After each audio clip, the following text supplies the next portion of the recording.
کیسے ہو Islamic world کے پیارے بھائی اور بہنوں؟ امید ہے آپ تمام خیریت سے ہوں گے۔ آج ہم سنیں گے امت المومنین حضرت الخدیجۃ الکبریٰ رضی اللہ تعالی عنہ کی حالات زندگی۔ امت المومنین حضرت خدیجہ رضی اللہ تعالی عنہ کی کنیت ام ہند تھی اور لقب طاہرہ تھا، اور ان کا نسب نامہ خدیجہ بنت خالد بنت اسد بنت عبد العزیٰ بنت خثیٰ۔ ان کے والدہ کا نام فاطمہ بنت زاہدہ تھا۔ حضرت خدیجۃ الکبریٰ کے والد ایک کامیاب تاجر تھے اور بہت زیادہ مالدار شخص تھے اور بہت زیادہ دیانت دار شخص تھے۔ بہت مالدار ہونے کے باوجود ان کے اندر بہت زیادہ ہمدردی اور بہت زیادہ محترم شخص تھے۔ حضرت خدیجۃ الکبریٰ عام الفیل سے 15 سال قبل 555 عیسوی میں پیدا ہوئی۔ بچپن سے ہی نہایت نیک اور شریف طبیعت کی تھی۔ جب سن شعور کو پہنچی تو ان کی شادی ابو ہالہ ہند بن بناش تیمی سے ہو گئی۔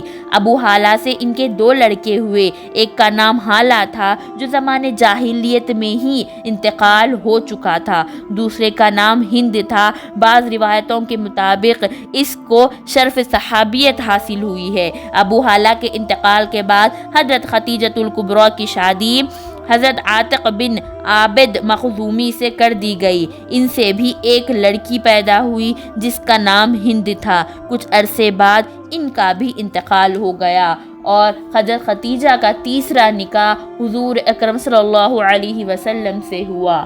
نبی صلی اللہ علیہ وسلم کی زوجیت میں آنے سے پہلے جب خدیجۃ الکبریٰ جو یہ عدت کے ایام گزار رہی تھی، اس وقت وہ اکثر و بیشتر خانہ کعبہ میں اپنے وقت کو گزار رہی تھی۔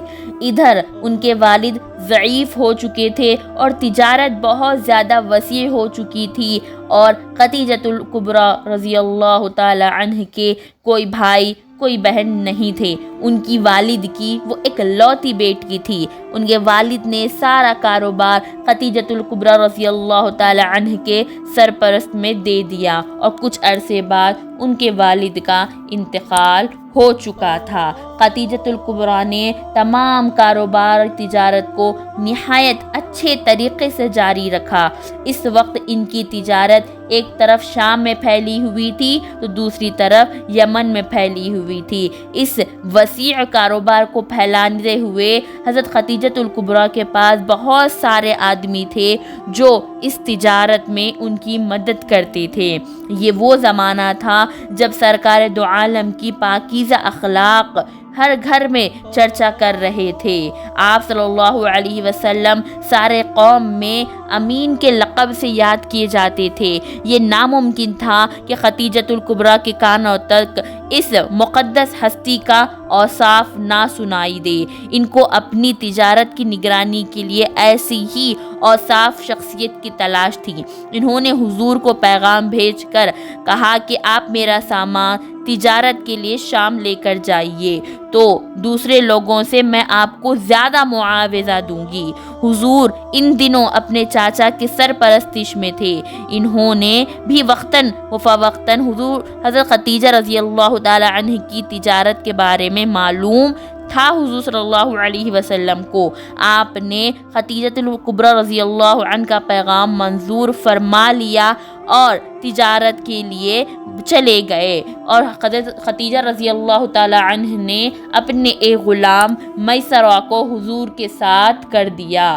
جب تجارت سے واپس آئے تو ان کے غلام میسرہ نے سارے تجارت کا واقعہ سنایا۔ یہ واقعات پیش آئے اور حضور کے ساری کیفیت سنائی۔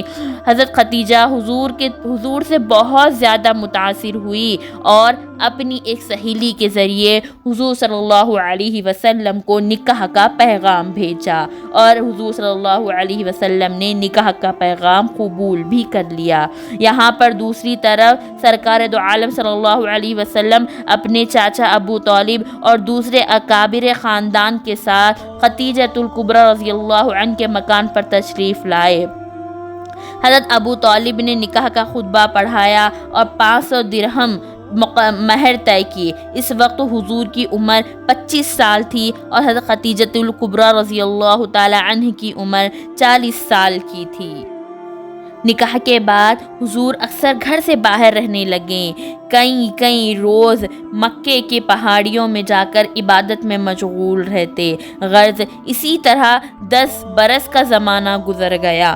ایک دن اسی طرف حضور صلی اللہ علیہ وسلم غار حرا میں عبادت میں مشغول تھے کہ جبرائیل امین آپ کے پاس تشریف لائے اور کہا، قم یا محمد۔ حضور نے نظریں اٹھائی تو دیکھا اپنے سامنے ایک نورانی صورت کو کہ کھڑے ہے، جس کے ماتھے پر یہ خطبہ نورانی کلمہ طیب لکھا ہوا ہے۔ جبرائیل امین نے حضور کو گلے سے لگایا اور دبایا اور کہا، پڑھو۔ حضور نے فرمایا، میں پڑھنا لکھنا نہیں جانتا۔ جبرائیل نے پھر کہا، پڑھو۔ حضور نے پھر یہی جواب دیا۔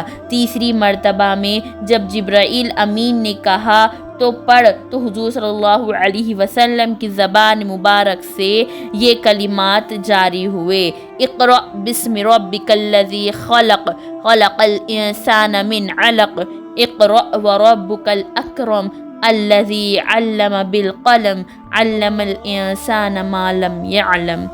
اس حیرت انگیز واقعے سے حضور صلی اللہ علیہ وسلم کی طبیعت بے حد متاثر ہوئی۔ گھر تشریف لائے تو فرمایا، زملونی زملونی، مجھ کو کپڑا اڑاؤ، مجھ کو کپڑا اڑاؤ۔ حضرت خدیجۃ الکبریٰ رضی اللہ عنہ نے اشاد تعمیر کیا اور پوچھا کہ آپ کہاں تھے؟ میں سخت فکر مند تھی اور کئی آدمیوں کو آپ کی تلاش میں بھیج چکی ہوں۔ حضور نے تمام واقعہ بی بی خدیجہ کے سامنے بیان فرمایا۔ حضرت خدیجہ نے فرمایا کہ آپ سچ بولتے ہیں، غریبوں کی مدد کرتے ہیں، مہمان نوازی کرتے ہیں، صلہ رحمی کا خیال رکھتے ہیں، امانت دار ہے، اللہ آپ کو تنہا نہیں چھوڑے گا۔ پھر آپ صلی اللہ علیہ وسلم کو ساتھ لے کر اپنے چاچا زاد بھائی ورقہ بن نوفل کے پاس پہنچ گئی، جو زمانے جاہلیت میں بت پرستش کرتے تھے اور وہ عیسائی تھے اور گزشتہ کتابوں یعنی توریت، زبور، انجیل کے بہت بڑے عالم تھے۔ بی بی خدیجہ نے تمام واقعہ جو حضور کو پیش آیا تھا ان کو بیان کر دیا۔ ورقہ یہ سنتے ہی بول اٹھے کہ یہ وہی ناموس فرشتہ ہے جو موسیٰ علیہ السلام پر اتارا تھا۔ اے کاش میں اس زمانے تک زندہ رہتا جب آپ کی قوم آپ کو وطن سے نکال دے گی۔ حضور نے پوچھا، کیا یہ لوگ مجھ کو نکال دیں گے؟ ورقہ نے کہا، ہاں، جو کچھ آپ پر نازل ہوا جب کسی پر نازل ہوتا ہے تو دنیا اس کو مخالف ہو جاتی ہے۔ اگر میں اس وقت تک زندہ رہتا تو آپ کی بھرپور مدد کرتا۔ اس گفتگو کے بعد ورقہ کا بہت جلد انتقال ہو گیا۔ حضرت خدیجۃ الکبریٰ کو یقین کامل ہو گیا کہ حضور صلی اللہ علیہ وسلم رسالت پر فائز ہو چکے ہیں۔ چنانچہ انہوں نے حضور صلی اللہ علیہ وسلم پر ایمان لے آیا اور اس طریقے سے وہ اسلام قبول کرنے والی پہلی خاتون بن گئی۔ حضور سے نکاح کے بعد حضرت خدیجۃ الکبریٰ رضی اللہ عنہ 25 سال یعنی وحی نزول سے تقریباً 9 سال تک زندہ رہی۔ اس مدت میں انہوں نے رسول کے ساتھ ہر قسم کے روح فروز اور مصائب کو نہایت خش اور پیشانی سے برداشت کیا اور آقا صلی اللہ علیہ وسلم کی رفاقت اور جانثاری کا حق ادا کیا۔ حضرت خدیجۃ الکبریٰ کے اسلام لانے کے بعد سرکار دو عالم صلی اللہ علیہ وسلم کے متعلقین میں بھی اسلام کی تڑپ پیدا ہوئی۔ نوجوانوں میں حضرت علی نے سب سے پہلے اسلام قبول کیا اور بڑوں میں حضرت ابوبکر اور زید بن حارث نے سب سے پہلے اسلام قبول کیا۔ آہستہ آہستہ اسلام پھیلتا گیا اور بہت سارے لوگ اسلام میں جڑتے گئے۔ جب کوئی شخص اسلام قبول کرتا حضرت خدیجہ کو بہت زیادہ خوشی ہوتی کہ رسول پاک کا دین پھیل رہا ہے۔ رسول پاک صلی اللہ علیہ وسلم بھی بہت زیادہ خوش ہوتے۔ حضرت خدیجہ کے پاس جتنا مال تھا انہوں نے سارا مال دین کی محنت میں خرچ کر چکا تھا۔ کبھی یتیموں پر خرچ کرتی، کبھی بیوہ لوگوں پر خرچ کرتی۔ اپنا پورا مال وہ تبلیغ میں لگا چکی تھی اور ادھر کفار مکہ مسلمانوں پر طرح طرح کے ظلم کیا کرتے تھے، اور جب تک حضرت خدیجہ الکبریٰ رضی اللہ عنہ زندہ تھی اسلام پہ وقت پر بہت زیادہ انہوں نے محنت کی، اسلام پر بہت زیادہ محنت کی، جان سے بھی اور مال سے بھی۔ جب کبھی مکے کے لوگ حضور صلی اللہ علیہ وسلم کو برا بھلا کہتے تو حضور صلی اللہ علیہ وسلم کو بہت بری تکلیف پہنچتی تھی، تو اس وقت خدیجۃ الکبریٰ کہتی کہ آپ غمگین مت ہوئیے، اللہ آپ کے ساتھ ہے۔ ایسے کوئی نبی گزرے ہیں کہ لوگوں نے انہیں تکلیف نہیں دی؟ ہر کسی کو یہ کافر لوگ تکلیف دیتے ہی ہیں۔ حضور صلی اللہ علیہ وسلم خود فرمایا کرتے تھے، میں جب کبھی کفار مکہ کی کوئی بات سنتا اور مجھ کو ناگوار محسوس ہوتا تو میں حضرت خدیجہ کے پاس پہنچ جاتا، وہ اس طریقے سے میرے دل کو سکون کرتی، وہ اس طریقے سے بات کرتی کہ میرے دل کو تسکین ہو جاتی، اور کوئی رنج ایسا نہ تھا جو خدیجہ کی باتوں سے آسان اور ہلکا نہ ہو جاتا۔ حضور صلی اللہ علیہ وسلم حضرت خدیجہ سے بے پناہ محبت کرتے تھے۔ جب تک وہ زندہ تھی حضور صلی اللہ علیہ وسلم نے نہ کوئی دوسرا نکاح کیا، نہ دوسرا نکاح کرنے کے بارے میں سوچا۔ حضرت خدیجہ جہاں اولاد کی نہایت اچھی پرورش کرتی تھی، وہیں حضور کی خدمت بھی کرتی تھی۔ ایک مرتبہ حضرت جبرائیل حضور کے پاس تشریف لائے اور کہا، خدیجہ برتن میں پانی لا رہی ہے، آپ ان کو اللہ کا اور میرا سلام کیجئے۔ سرکار دو عالم صلی اللہ علیہ وسلم سے حضرت خدیجہ بھی بہت زیادہ محبت کرتی تھی۔ محبت کی یہ کیفیت تھی کہ بعثت سے پہلے اور بعثت کے بعد حضور نے جو کچھ فرمایا انہوں نے ہمیشہ اس کو تصدیق کی۔ اسی طرح حضور صلی اللہ علیہ وسلم کی بے حد تعریف اور بہت زیادہ تعریف کیا کرتی تھی۔ ساتھ بعثت میں مشرکین قریش نے بنو ہاشم اور بنو مطلب کو شعب ابی طالب میں بائیکاٹ کر دیا تھا۔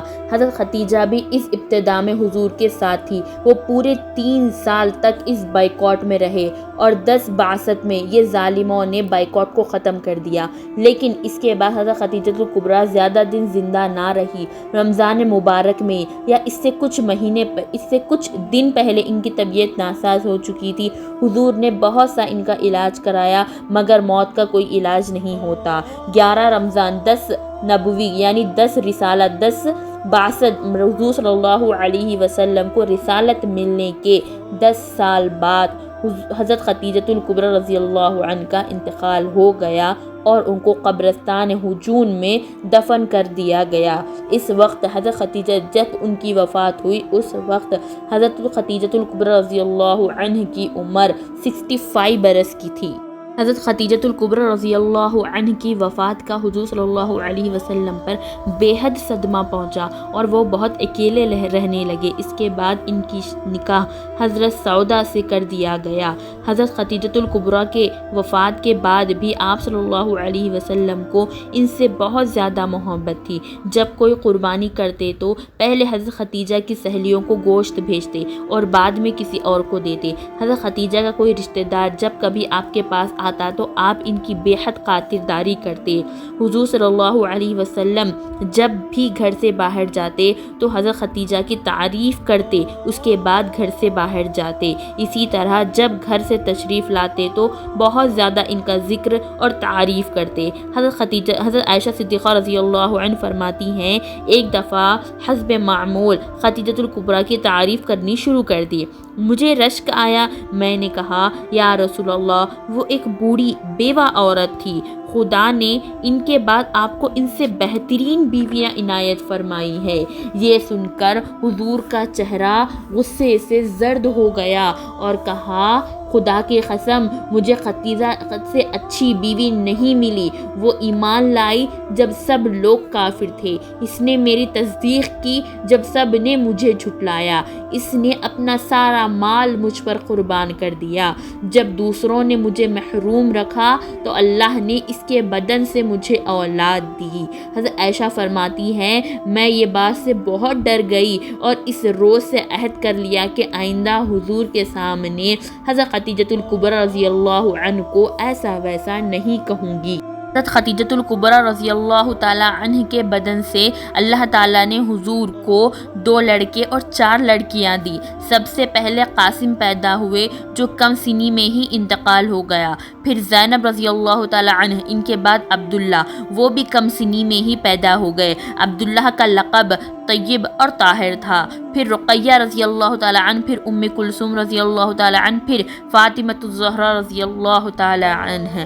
یہ تھی حضرت خدیجۃ الکبریٰ رضی اللہ تعالی عنہ کی حالات زندگی۔ اگر آپ کو یہ ویڈیو پسند آیا تو اس ویڈیو کو لائک کریں اور چینل کو سبسکرائب کریں۔ السلام علیکم ورحمۃ اللہ وبرکاتہ۔